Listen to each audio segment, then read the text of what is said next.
بسم اللہ الرحمن الرحیم۔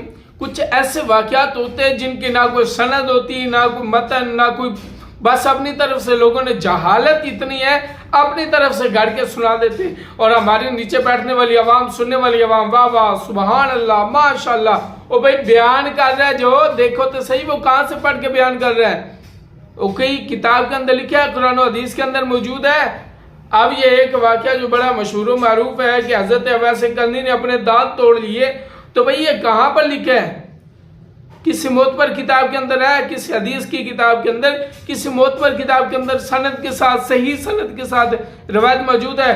نہیں، بالکل بھی۔ اور بھئی اپنی جان پر تو ویسے ہی ظلم کرنا جائز نہیں ہے، اپنی جان پر تو ظلم کرنا جائز ہی نہیں ہے، تو آپ کیا کہیں گے؟ اچھا، لوگوں کی یہاں پر عقل دیکھیے گا، اب وہ کیا کہتے ہیں، او نہیں جی وہ تو ویسے کرنی کا اس کے رسول تھا، اس نے دیکھا یہ دانت ٹوٹا ہے، پھر اس نے کہا نہیں یہ ٹوٹا ہوگا، یہ ٹوٹا ہوگا، یہ ٹوٹا، اب اس نے سارے دانت ہی توڑ دیے۔ وہ تو میں بھائی کہنا چاہتا ہوں کہ ویسے کرنی زیادہ عشق کے رسول تھے، یا وہاں پر جو صحابہ والے بیت تھے، ابو بکر صدیق، عمر فاروق اعظم، عثمان غنی، مولا علی، کیا ان سے بڑے عاشق تھے ویسے کرنی؟ کیا حضرت علی سے زیادہ محبت کرتے تھے ویسے کرنی؟ وہاں پر چلو ویسے کرنی تو تھے دور، ان کو پتہ نہیں تھا، انہوں نے دانت توڑ لیے اپنے، تو بھائی جو پاس تھے، مولا علی پاس تھے، ابو بکر پاس تھے، انہوں کو تو دیکھا تھا، وہ اپنے دانت کیوں نہیں توڑے؟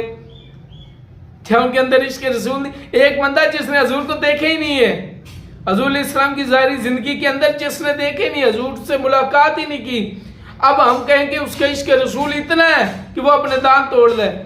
اور جو پاس رہے، جن کے بارے میں حضور علیہ السلام نے بشارتیں دیں، جن کو حضور علیہ السلام نے، ابو بکر و عمر جی نے فرمایا کہ یہ اسلام کے سر اور آنکھیں ہیں، سر اور کان ہیں، اور اس طرح جناب حضرت مولا کائنات علی المرتضیٰ شیر خدا، جن کے متعلق حضور فرمایا انا مدینۃ العلم وعلی بابها، وہ اتنی شانوں والے، اتنے کمالات والے شخصیات، وہ اپنی جان پر ظلم نہیں کر رہے، اور یہ ہمیں بتایا جا رہا ہے کہ ویسے کرنی نے اپنے دانت توڑے۔